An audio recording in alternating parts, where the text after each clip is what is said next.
Let me ask you guys something. When was the last time you turned on the news or picked up a news feed on your phone and there wasn't some kind of news on some kind of security or privacy breach? When was the last time that did not happen? Take your time. I'll give you until Christmas to come up with an answer.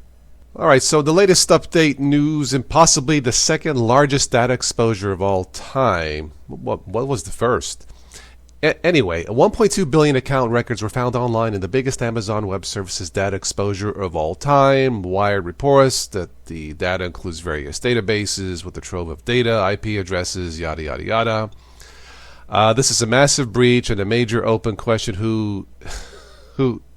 and the major open question is who owned the server behind the breach. I'll just post this link below in the show notes.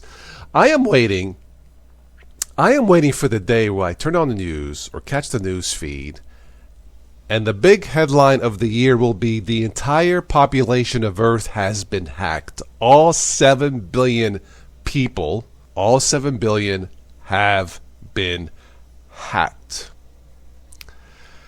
Anyway, that's all I have for this. Have a great weekend. Arrivederci.